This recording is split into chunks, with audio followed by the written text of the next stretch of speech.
Hello developers, welcome back to .NET Terminal. In this video, we are going to learn middleware and dependency injection in ASP.NET Core. These are the very important topics in the ASP.NET Core. Whenever you are going for the interview, they will ask compulsory interview questions on this. So today I am covering beginner friendly, interview oriented with real world examples and step by step practical code. By the end of this video, you will able to explain these concepts clearly in interviews, not just write a code. Okay. So without any delay, let's get started. First, let's understand what is middleware. Okay. Very important interview definition answer I am giving. Try to understand that. Middleware is a software component in ASP.NET Core that is executed as part of the HTTP request and response processing pipeline. So what it do? HTTP handling the HTTP request and response. Okay. So each middleware can inspect, modify, or short circuit HTTP request or response. Okay. So what is the key points interviewers expect on this is it is a part of HTTP pipeline. It works on request and response. It can pass, modify, or stop the request. Now you got that doubt. What does the pipeline mean? All right. A pipeline means sequence of components where each components decide whether to pass the request to the next component. Okay. So what it do? It will check that it will decide where each component decide whether to pass the request to the next component. That is the pipeline. So a real world example, you can imagine that airport security system. Yes. When you travel by flight, what it does? Entry gate security, right? Next baggage scanning, immigration check, boarding gate. So each step checks something can stop you or allow you to continue. So each step is nothing but middleware. Then what is the HTTP request here? Passenger is the HTTP request. Okay. So how the request to response flow it will work. Okay. You can see on the screen also. So request it is going. So it will check the exception anything. Next it will go to HSTS. Next it will go to HTTP redirections, any static files, any routing, any CORS, any authentication, authorization. Okay, next custom any middlewares we created that custom middlewares and fire directly whatever response it will create that response again it will travel that. So you can observe that blue line is the request and purple line is the response. Okay. So this is the very clear picture you can understand. So another example you can see on this. So how the request will go first exception handlings anything HSTS, HTTP redirection, static files, routing, CORS, authentication, authorization, any we created the custom middlewares and finally endpoint and the same thing. Okay. This is the flow it will happen that. Okay. So middleware executes in the order it is register for the request and in reverse order for response. Now we understand the middleware, right? What are the types of middlewares we have in the ASP.NET middleware? Okay. So first middleware is a built-in middleware. First is built-in middleware. Yes, provided by ASP.NET Core itself. It is okay. Example routing, authentication, authorization, exception handling. So these are inbuilt with the ASP.NET Core. Number two, custom middleware. Yes, written by the developers who you, me, or who are the writing the code. Okay. How we do that? This custom middleware logging, validation, auditing, custom security. These things.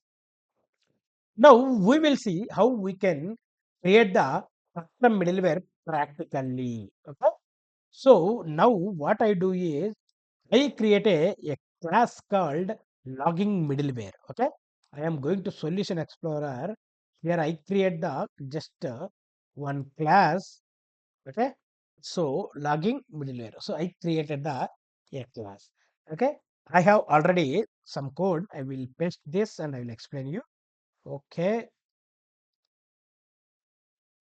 What we did here. I created the login middleware. Try to understand. I created one class. So that provide the class. Okay. So after that logging middleware, so this is the constructor we created for this class. So here the request we can inject on this. So this is the method we created that. So this method we are printing that simple class.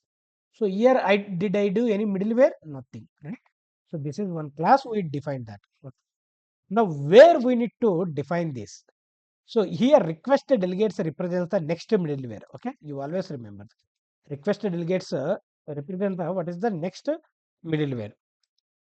Invoke is the executed automatically by ASP.NET Core. Okay, so underscore next context forward the request. Code after next execute during response. Okay. Now I need to register this middleware, right? Then where we can register. So middlewares always should be in the program.cs. In the program.cs. So you can register this. Okay. So you can register.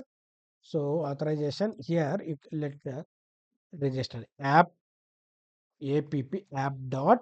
So what is our middleware, right? So this is the custom middleware, right? So we use that use a middleware, use middleware. Okay. Now what is the middleware name? Okay, what is the middleware name?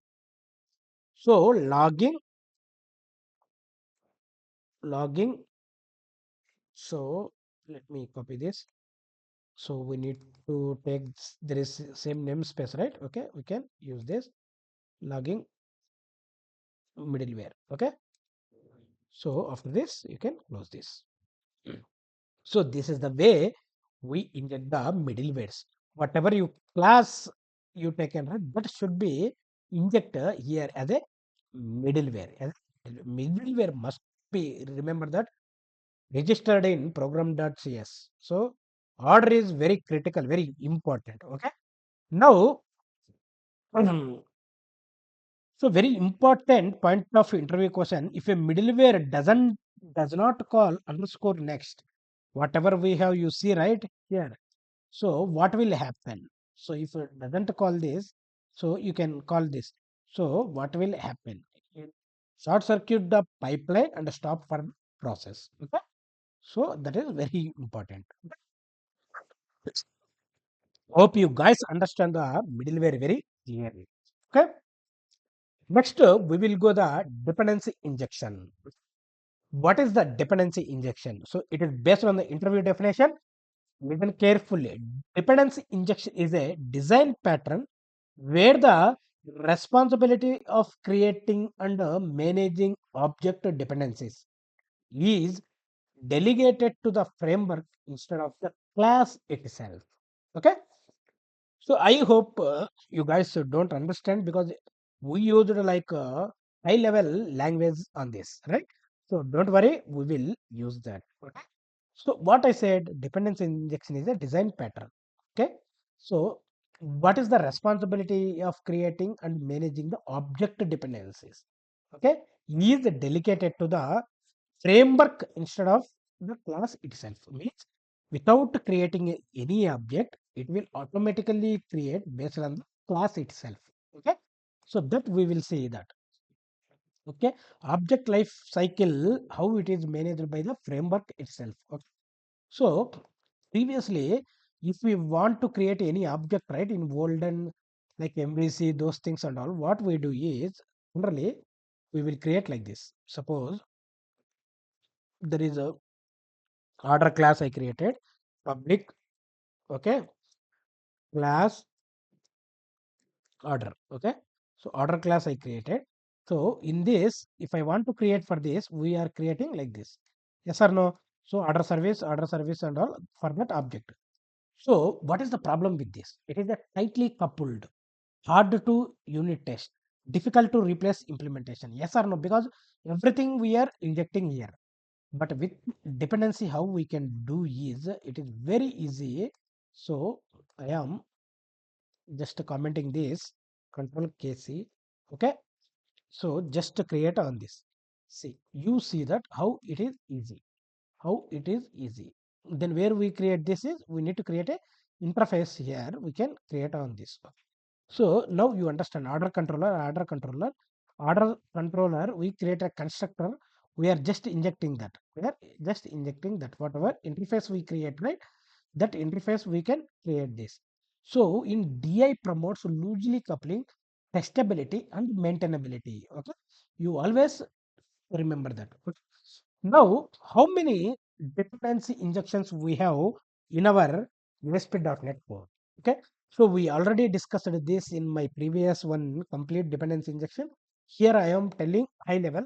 First one is the singleton. Singleton is one instance for the throughout the application. Example use cases, logging, config, those things and all. Okay. Next to scope, second one instance per request. For each request it will create one instance. That is example database and all. Transient, new instance every time, new instance every time. Okay, lightweight helpers, anything. Okay. Total three: singleton, scope, transient. Okay. So now we will see one practical dependency injection. First, let's create a, I am removing this. So now what I do is I am creating everything here only. I create a one interface. Okay. See, real time, you always remember we should have separate. For a demo purpose, I am showing everything here. Okay. So now I need to implement this. So what I do is I created a method. Okay. So I created a method. So that class that I inherited from here. So the get message, it will return whatever it is. Okay. So now where we need to register this we need to register in program.cs. So program.cs is very important. Okay. So how we can register that? So it will be the builder. So here let me do builder dot. Okay. So what we need to register? Services only, right? So services, based on your requirement, you decide that whether add scope you need to use, add transient. So these things you will decide. So here for temporary purpose, I used that. Okay. So add scope. I used that add scope. So what and all we need to use. So here we created that what I message. Okay, I message injecting from message service, right? First we need to use always interface. Okay, remember that, don't confuse. First we need to use interface, comma, next what is our class. Class, that's it. So like that dependency injection we do that. So remember that middleware's always under app. Okay, dependency injection always in the builder, always in the builder. Okay. So you always remember that add scope or add a transient. Okay, and add a singleton. This you will decide based on your requirement. Okay, based on your requirement. Now controller, I will go that I will, because every request should come from controller only, right? So how we can do that? Okay, so okay, here I will create. I'm not touching that. I created one more home controller. So iMessage service was whatever it is there in that. So iMessage service. Okay. So that I injected, I called one index method in this call context dot get message. Okay, get message. Now it will work fully. Now it will work fully. Okay. So dependency injection in middleware, what they asked is middleware supports method level dependency injection through the invoke. Through the invoke. Okay. Final interview summary, middleware. What is that? Listen it. A pipeline component that handles HTTP request and response and can control request flow. Can control the request flow. Next, dependency injection, a pattern that allows the framework to manage and injects dependencies automatically. Okay. So if you found this explanation useful, like the video, subscribe to channel and comment your doubts. Okay. Next video we will see middleware versus filter. Okay. in details. Okay, thank you friends, thank you all.